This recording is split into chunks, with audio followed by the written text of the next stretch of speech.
Voilà, donc alors moi je travaille comme psychologue clinicienne à temps plein à l'hôpital, au sein de 3 services, à la fois le service de génétique médicale de la Pitié-Salpêtrière, également à l'institut à la Pitié-Salpêtrière et dans une unité neuromusculaire en neuropédiatrie à l'hôpital Trousseau. Donc dans ces différents services, je suis amenée à rencontrer ponctuellement ou en suivi des enfants, des adolescents et des adultes qui sont concernés par des maladies neuromusculaires qui sont les myopathies ou des maladies neuroévolutives. Ces 3 activités sont complémentaires car les patients peuvent être suivis au sein de chaque service finalement au cours de leur vie. Par exemple, un enfant ayant un diagnostic de myopathie sera suivi en neuropédiatrie, puis il passera en consultation adulte, souvent au sein de notre centre de référence, ce sera l'Institut Neurologie. Et il pourra bénéficier d'un conseil génétique, avec tous les guillemets que Delphine Héron y mettait ce matin, pour parler éventuellement d'un risque de transmission à un futur enfant. Moi, je vais centrer cette présentation sur la clinique des maladies neuromusculaires, puisqu'un très grand nombre d'entre elles peuvent débuter dans l'enfance et qu'il s'agit, à cette table ronde, pour moi en tout cas, de parler de l'enfant. Dans le cadre des myopathies, le neuropédiatre annonce une maladie qui peut... et ça, je vous décris un petit peu les maladies neuromusculaires parce que je suppose que tout le monde ne les connaît pas. Et donc, le neuropédiatre va annoncer une maladie qui peut évoluer vers une paralysie des jambes, des bras, avec une atteinte plus ou moins sévère des différents organes et un pronostic vital qui parfois, alors pas dans toutes les myopathies, mais parfois peut être compromis. Les myopathies sont très variées dans leur expression, leur âge de début, qui peuvent démarrer soit dès la naissance ou à un âge tardif, et également dans leur gravité, car elles vont être plus ou moins invalidantes et avec ou sans risque vital.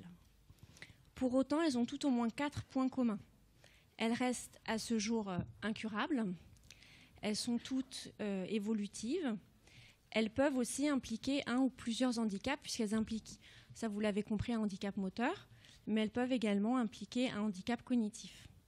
Et puis la cause, donc ce qui nous assemble ici aussi, la cause de ces maladies sera dans la très grande majorité génétique. Alors je voudrais faire une distinction qui a déjà été faite ce matin, une distinction entre cause et origine génétique. La génétique peut être pensée comme l'un ou l'autre, ou les deux à la fois. La cause génétique, elle, va relever de l'étiologie de la maladie, elle est un facteur, et donc elle relève d'une explication médicale. Et l'origine génétique de la maladie, elle va nous inviter à penser l'histoire de la maladie pour la personne et pour sa famille, sa filiation, les théories personnelles de la personne au sujet de sa propre maladie, mais aussi l'origine du sujet lui-même, et que l'on peut entendre dans cette question qui est fréquemment posée par les petits-enfants. Où est-ce que j'étais avant d'être dans ton ventre ? Et donc la question de l'origine, ça va être une ouverture sur la vie psychique et fantasmatique chez les personnes concernées, les enfants, les adolescents, les adultes, mais également, comme on parle de génétique évidemment, leurs parents, la fratrie, ou les apparentés éloignés, plus ou moins éloignés, qui peuvent être à risque pour cette maladie. On peut donc se représenter la cause, mais comme l'a écrit François Ansermet, l'origine, elle, reste irreprésentable. Et l'origine implique autre chose que des explications, puisqu'elle va impliquer en réalité une narrativité. Là, je voudrais partager avec vous en fait le fruit d'échanges que j'ai eu avec les neuropédiatres avec lesquels je travaille au sein de la neuropédiatrie à l'hôpital Trousseau, et que j'ai trouvé extrêmement riche, et donc ils se sont prêtés comme souvent à ces échanges. Donc voilà, là, ce dont je vais faire état, évidemment, ce n'est pas des généralités sur la pratique des neuropédiatres, mais plus d'une expérience au sein de ce service-là en particulier. Donc ce qui ressort un peu autour de nos échanges au sujet de la thématique de cette table ronde, c'était finalement que, donc d'abord il y a 2 annonces, évidemment l'annonce de la maladie et l'annonce de son origine génétique. L'annonce de la maladie va sembler concerner plus quelque chose d'actuel, c'est-à-dire qu'elle va permettre pour le neuropédiatre à l'enfant donc de lui expliquer les difficultés qu'il rencontre. On va lui parler d'un problème aux jambes, les muscles qui manquent de force et c'est pour ça que tu n'arrives pas à courir, ce n'est pas ta faute. Ça va permettre de lui expliquer aussi la rééducation qui est souvent très contraignante et qui va être préconisée. Par exemple, les attelles vont servir à maintenir tes jambes bien droites. Et il y a eu beaucoup de progrès qui ont été faits à ce sujet, au sujet de l'annonce faite à l'enfant, notamment dans la pratique des pédiatres, mais également pour comprendre les mécanismes qui sont en jeu dans ces situations d'annonce. Et donc notamment les travaux de Marcel Agargiulo ont pu y contribuer pour partie. D'une part, je pense, pour aider les professionnels dans leur propre pratique, mais aussi pour aider les professionnels à aider les parents à parler avec l'enfant de sa maladie. Donc, juste pour reprendre, parce que je pense que c'est des éléments importants avec lesquels on pourra faire le parallèle avec la question de l'annonce de la génétique. Donc, Marcella a, dans plusieurs articles, décrit qu'est-ce qui fait obstacle à parler avec l'enfant de sa maladie. Il y a 3 points essentiels qui sont la volonté de ne pas nuire, avec l'idée que donc, le parent pense que cette parole va forcément ou comporte forcément une certaine violence qui risquerait d'être faite à l'enfant. La peur de ne pas savoir quoi répondre aux questions que l'enfant pourrait être amené à poser. Et donc avec cette idée aussi que la question de l'origine génétique de la mort sont très, très fréquemment expliquées comme étant redoutées par les parents. Et puis la nécessité pour le parent d'occulter en soi une partie douloureuse. C'est-à-dire que tant que je n'en parle pas à l'enfant, je peux devant lui faire comme s'il ne savait pas. Concernant la deuxième annonce, qui va être l'annonce de l'origine génétique de la maladie, ce qui ressort des échanges avec mes collègues, c'est que finalement, elle s'adresse le plus souvent dans un premier temps plutôt aux parents, où il y aura une consultation qui pourrait être dédiée à ces discussions, et la plupart du temps sans forcément la présence de l'enfant. Et cette consultation permettra par la suite une orientation vers une consultation spécialisée en génétique. Et quand je pose la question, finalement, mais à quel moment est-ce que vous parlez de génétique à l'enfant ? La réponse, ce qui ressort, c'est à l'adolescence. C'est-à-dire que à l'adolescence, effectivement, sera pensé un moment proposé à l'adolescent pour lui parler de la génétique, mais aussi dans le but de lui parler des conséquences de cette génétique, c'est-à-dire pour ses futurs projets d'enfant, pour évoquer le risque de transmission. Et finalement, donc, cette information va impliquer qu'il faut pouvoir quand même se représenter, imaginer et projeter cet enfant ou adolescent comme un potentiel futur parent.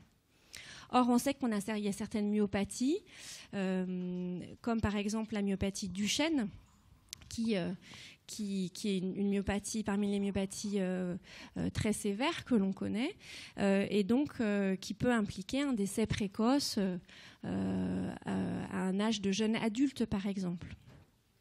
Et donc ce savoir sur cette maladie-là, par exemple, et ça les neuropédiatres le pointaient l'autre fois, va faire que, en fait, avec ces adolescents, ils se rendent compte qu'ils n'organisent pas forcément cette consultation qui sera dédiée à parler de projets éventuels futurs de parentalité.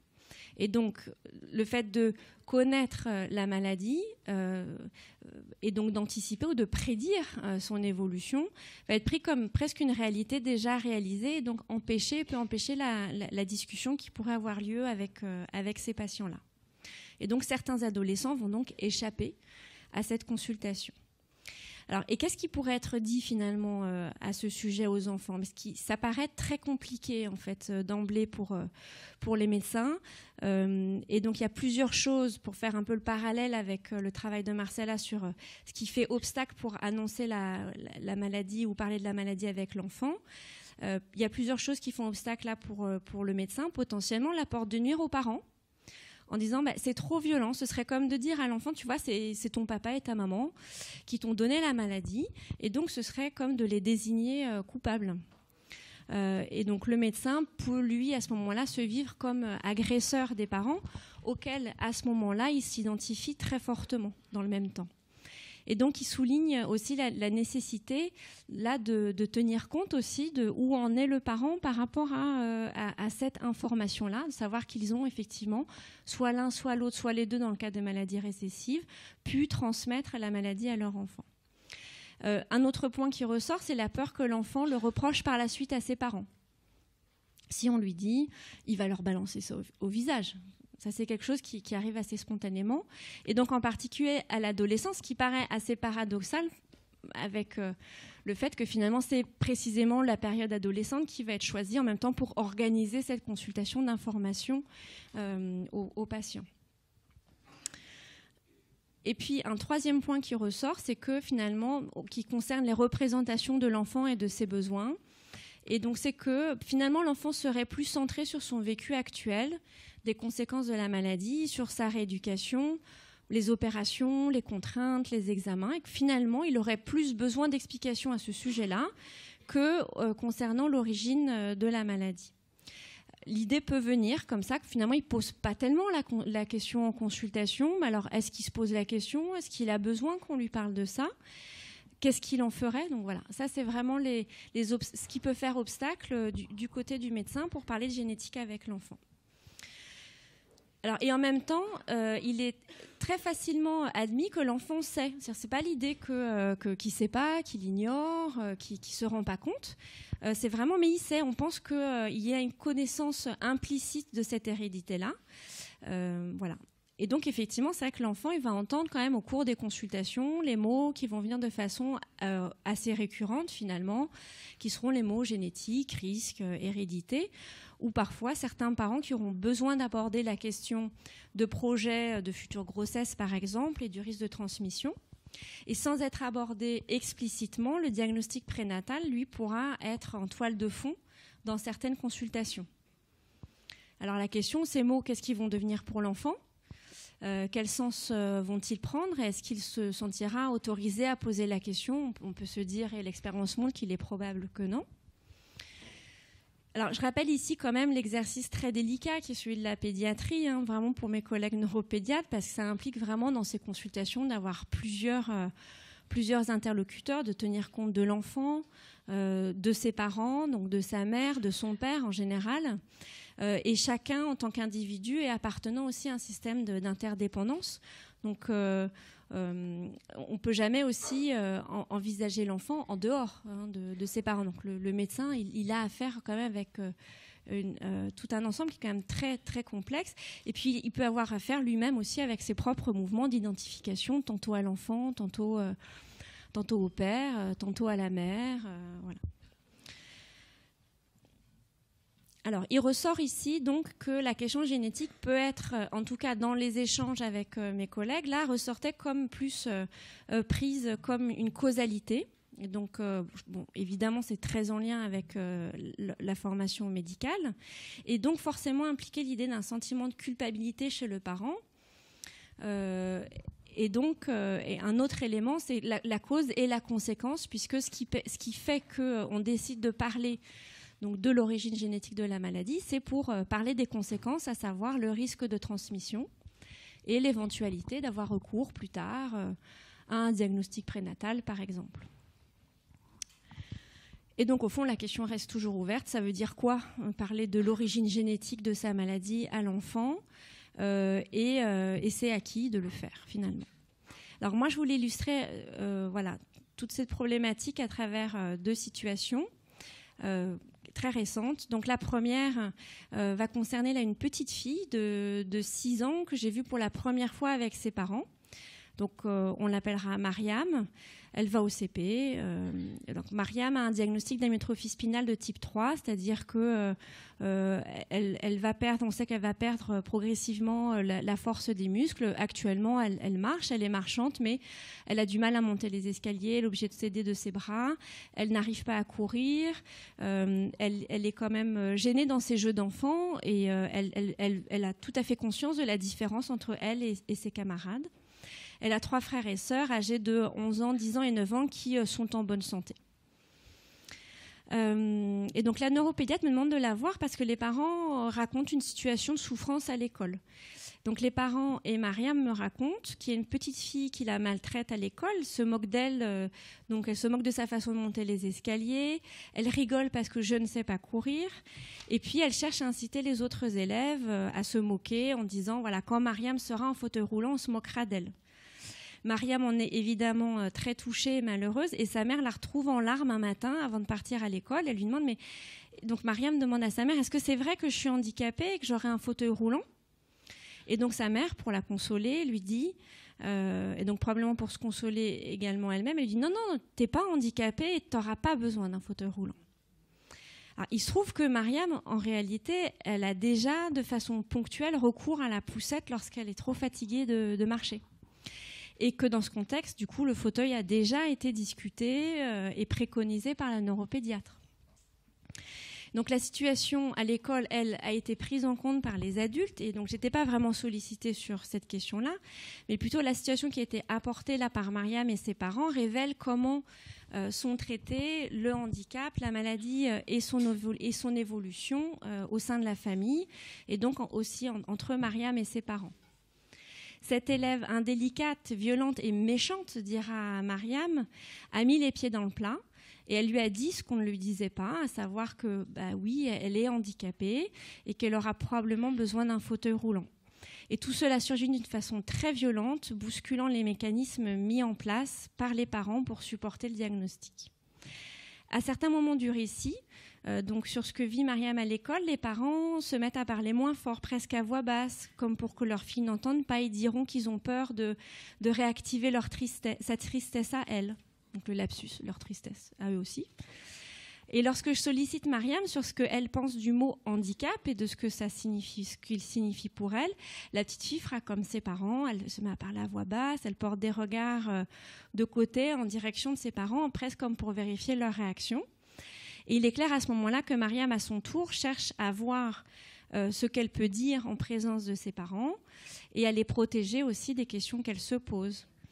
Peut-être aussi qu'elle les regarde pour évaluer un petit peu la tête qu'ils vont faire et la limite à ne pas dépasser pour rester plutôt loyale au mécanisme de défense. Et je lui propose donc de la voir seule à ce moment-là de l'entretien pour poursuivre cette discussion, ce qu'elle accepte immédiatement. Juste avant de quitter le bureau, la maman dira « C'est quand même un choc quand on vous annonce une maladie génétique comme ça ».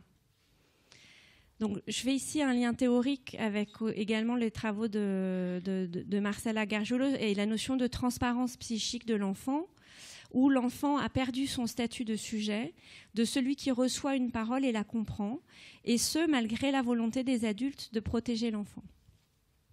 Lorsque nous nous retrouvons toutes les deux, Mariam pourra parler d'une petite voix, comme un filet de voix qu'il faut saisir, mais qui se fera de plus en plus audible. Elle s'exprime très bien, elle peut parler de son sentiment de différence vis-à-vis des autres enfants et de son grand désir de normalité. Je voudrais être comme les copines. Elle m'explique qu'elle ne sait pas faire, dit-elle, et ça lui fait honte.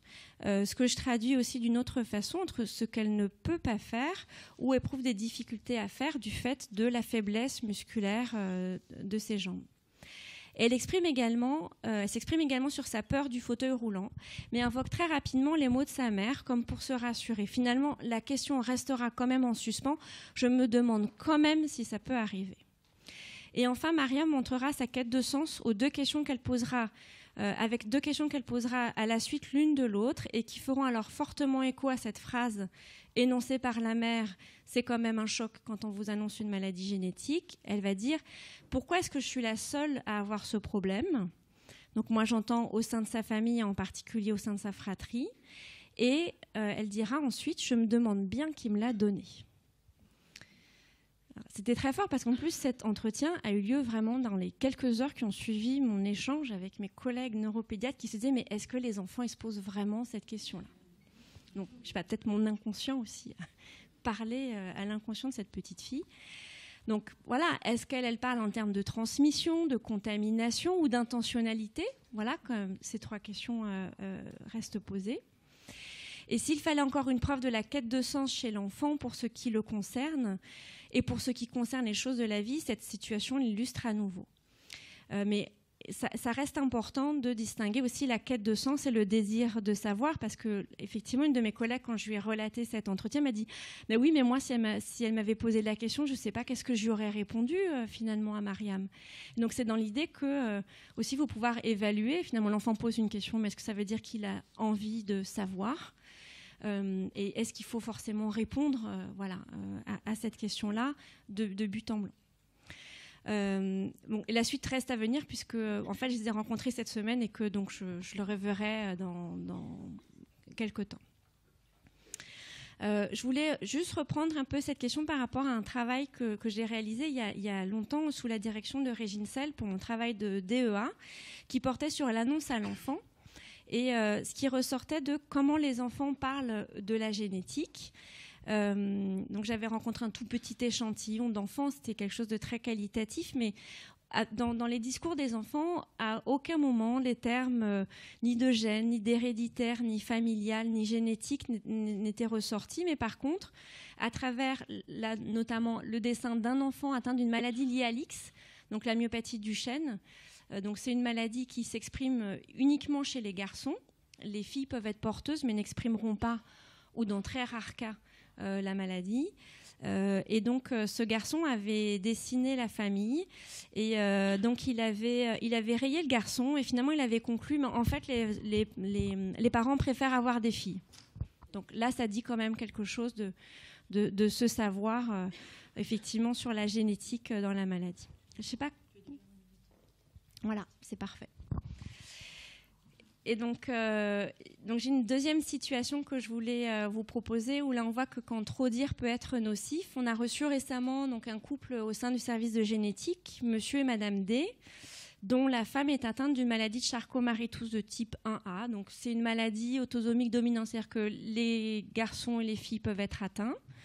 Il y a un risque de 50% de transmission. Voilà, le risque est de 50%. C'est une maladie extrêmement variable dans ses expressions, qui est la plupart du temps adulte, mais qui peut avoir plus rarement, mais des formes pédiatriques.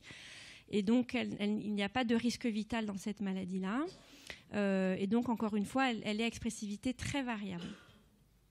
Alors, dans certaines situations, nous, les soignants, on peut souvent être frappés du décalage qui peut exister entre les représentations médicales de cette maladie, qui est souvent décrite comme étant non grave, et un vécu parfois extrêmement douloureux chez les patients de cette pathologie-là. Et c'est vrai que on a l'expérience dans ces services de maladies neuromusculaires qui vont être très graves, puisqu'il y a un risque vital, il y a un handicap majeur qui peut survenir très précocement. Et cette maladie-là, parmi les autres, paraît pas très grave, parce qu'elle est compatible avec beaucoup de choses dans la vie. Donc ça peut être... Là, ce que je vous traduis là, c'est plus une représentation médicale. Voilà. Et donc, dans le cas de cette dame-là, finalement, la myologue référente qualifie quand même son atteinte de assez sévère dans le cadre de cette pathologie, puisque même si elle a une marche qui est préservée, elle peut avoir recours au fauteuil quasi quotidiennement, pour de longs trajets, par exemple. Donc, monsieur et madame D étaient déjà venus dans le service lors d'une première grossesse, avec une demande de diagnostic prénatal qui n'avait alors pas été acceptée. Le couple avait donc mené à terme cette grossesse pour donner naissance à leur fils, Lucien, qui est maintenant âgé de 8 ans.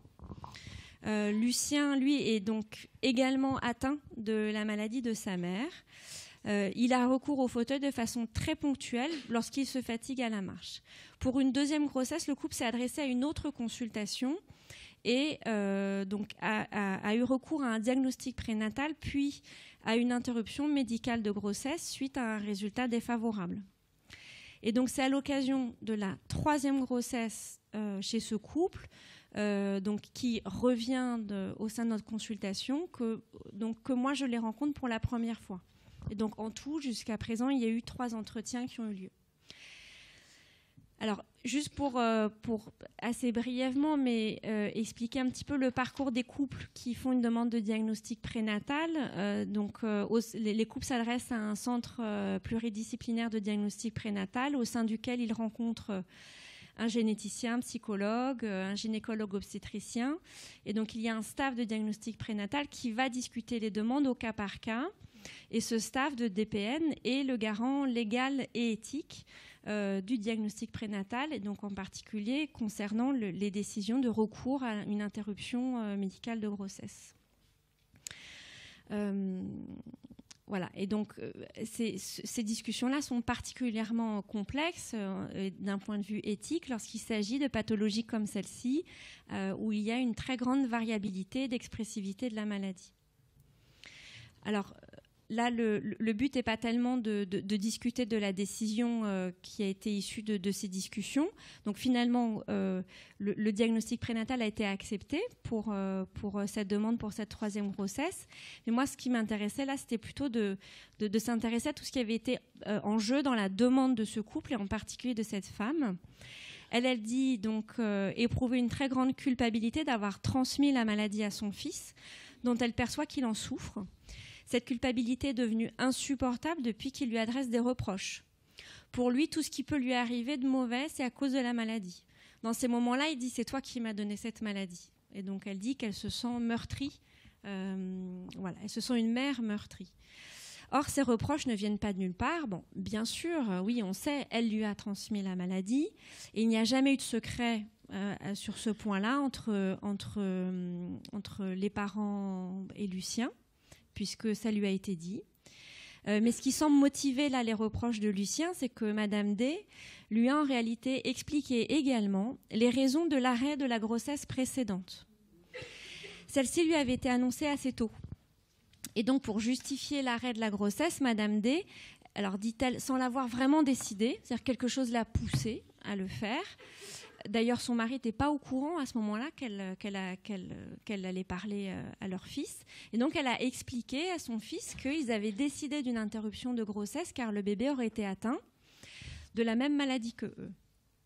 Et donc là, on voit qu'il lui fait payer, d'une certaine façon, ce savoir qui est très violent et nocif pour lui et pour lequel il n'avait rien demandé à savoir.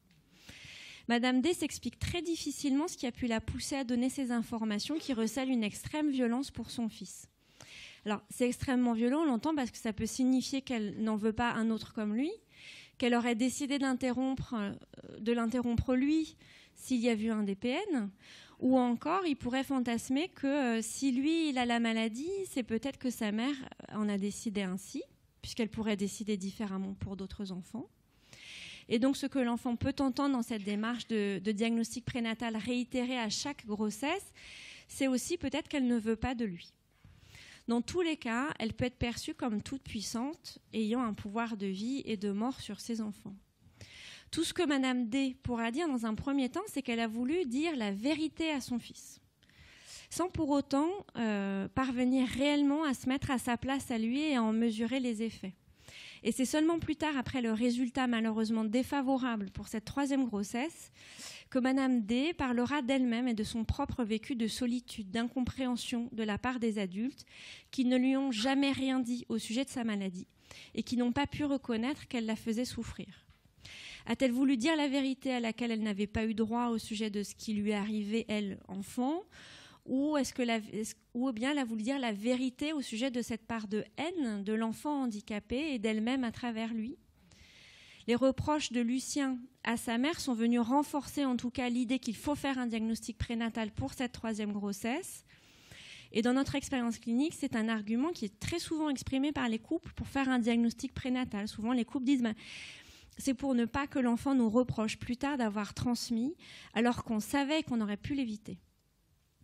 Donc, dans l'équipe, on a la chance d'être plusieurs. On est une équipe avec plusieurs psychologues.